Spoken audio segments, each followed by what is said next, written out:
Assalamualaikum warahmatullahi wabarakatuh. Uh, Balik lagi dengan kelompok 2, yaitu mata kuliah masih Statistik Ekonomi dan Bisnis 1, dosen dengan Ibu Ratih Anggoro Wilis SEMM.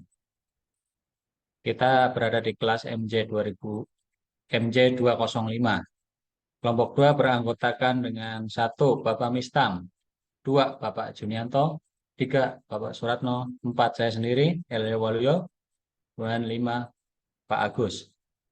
Untuk perkenalkan sampai di sini cukup jelas mungkin ya. Kita lanjut.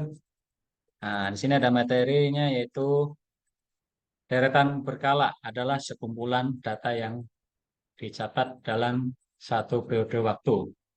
Analisis yang dimaksud dari data deret waktu adalah dalam rangka menentukan ukuran-ukuran yang dapat digunakan untuk membuat keputusan, meramal, dan merencanakan operasi di waktu mendatang. Nah, untuk materi ini saya rasa jelas ya.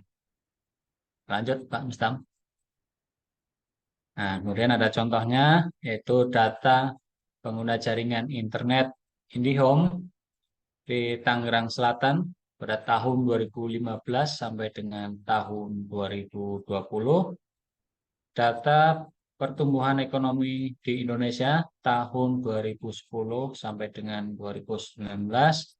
Dan data penjualan PT Indosat tahun 2000 sampai dengan 2015. Untuk contohnya cukup ya. Lanjut.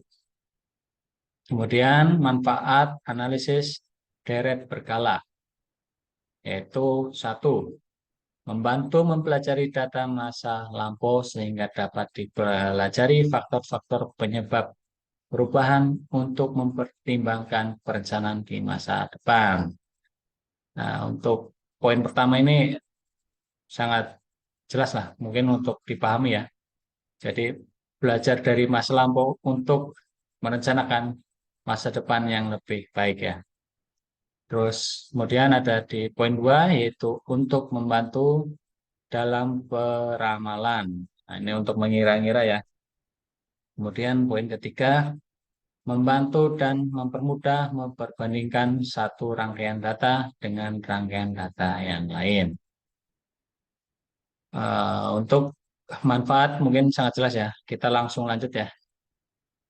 Statistik ekonomi dan bisnis 1 yaitu ada contoh soal nih ya. Seorang wirausahaan toko sepatu akan meramalkan penjualan sepatunya untuk tahun yang akan datang. Data yang ada dari tahun 2017 hingga tahun 2021 untuk data ganjil. Dan dari tahun 2016 hingga tahun 2021 yaitu untuk data genapnya. Yaitu sebagai berikut. Next, Pak Mistam. Nah, untuk tabelnya seperti ini ya. Nah, untuk data ganjil di tabel sebelah kiri, kemudian untuk data genap di sebelah kanan. Nah, kita lanjut, Pak Mustam. Nah, di sini ada contoh menghitung tabel ganjil. Jadi soalnya ya seperti ini. Tentukan persamaan trennya menurut metode kuadrat terkecil dan proyeksikan jumlah penjualan pada tahun 2022 dan 2023. Nah, kita dari kelompok 2 yaitu menjawab seperti ini. A sama dengan sigma Y dibagi N. Nah, sama dengan yaitu untuk jawabannya sigma Y yaitu sigma Y yaitu sigma E. Ini sebentar.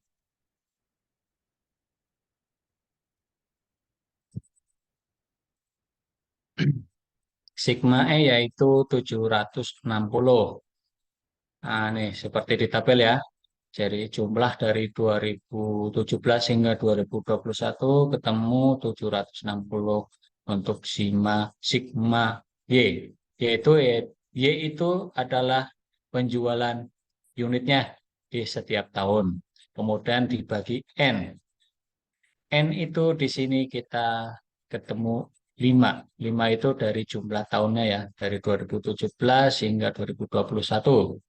Kemudian setelah kita hitung dengan penuh ketelitian, ketemu 152 itu untuk A. Kemudian untuk B sama dengan sigma XY dibagi dengan sigma X kuadrat.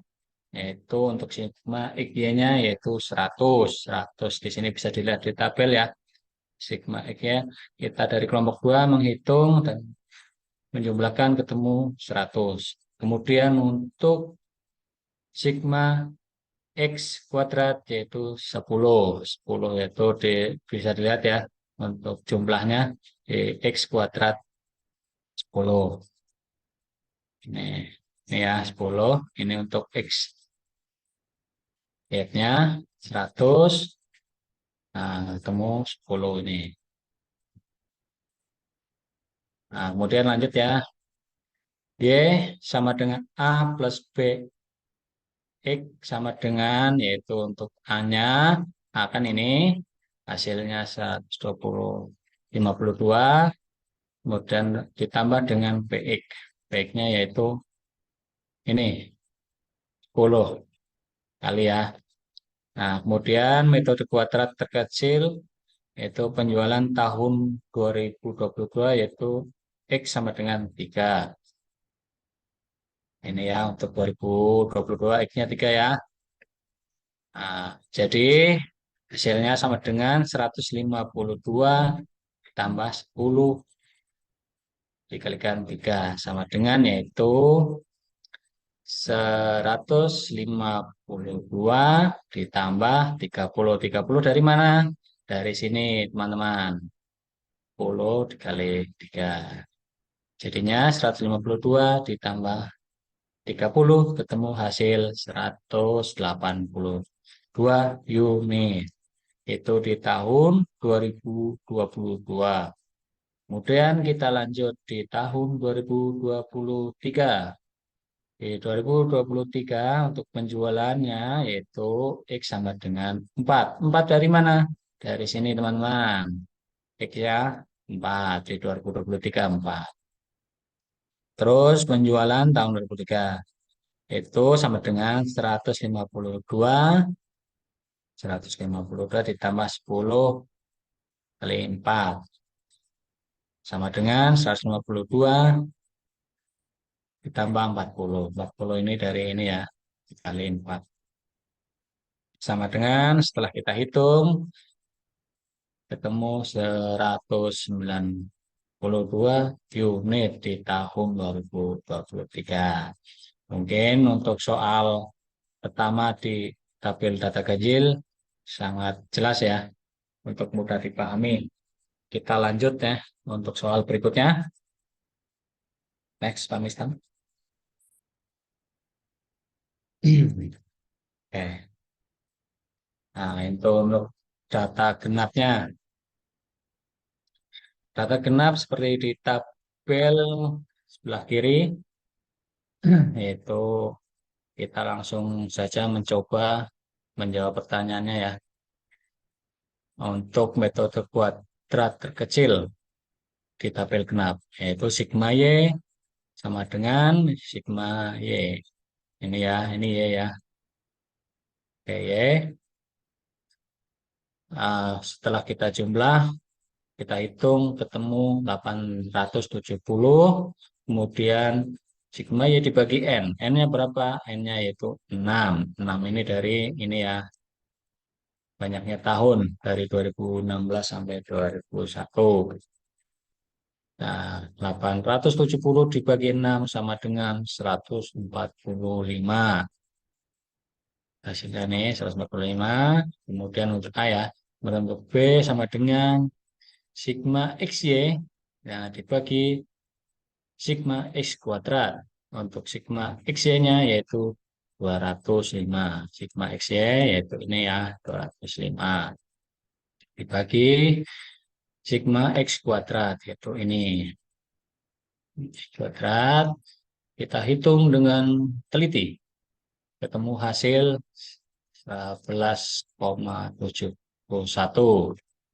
Itu untuk B. Kemudian Y, rumusnya yaitu A ditambah B kali.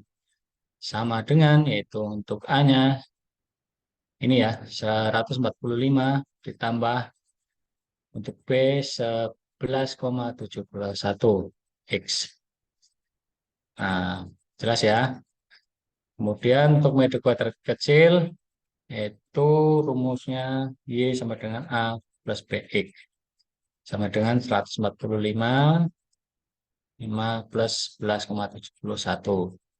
Nih, jadi penjualan di tahun 2022 sampai dengan X. X-nya itu 3,5%. X itu ini ya, di tahun 2022. Kemudian kita lanjut untuk mencoba menjawabnya. Untuk Y yaitu 145 ditambah 11,71 dikali 3,15. Nah, ketemu nih hasilnya. Kita hitung sebanyak 186 unit untuk penjualannya di tahun 2022. Sampai di sini mungkin sangat jelas ya. Mudah-mudahan bisa dipahami, teman-teman. Nah, kita lanjut ya.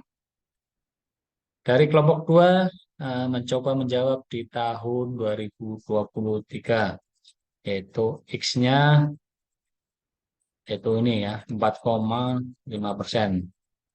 4,5%. Kemudian untuk Y sama dengan 145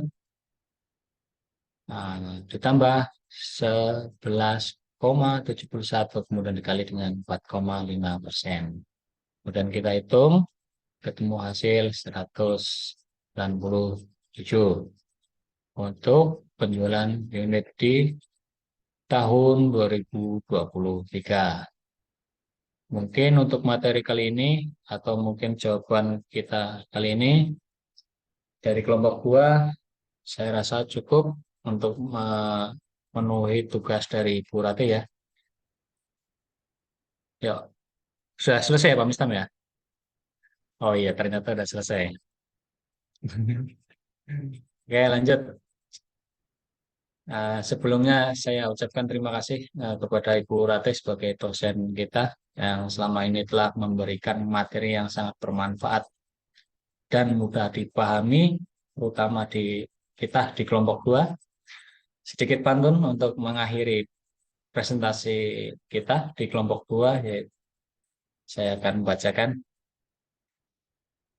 yaitu beli nangka di kota. Jangan lupa juga beli alpukat. Demikian presentasi kita, semoga bermanfaat, terutama khususnya bermanfaat bagi kita kelompok 2 dan umumnya bagi kita semua. Nah, untuk presentasi kali ini saya cukupi dan saya akhiri. Billahi taufiq wal hidayah. Wassalamualaikum warahmatullahi wabarakatuh. Waalaikumsalam warahmatullahi wabarakatuh. Wabarakatuh.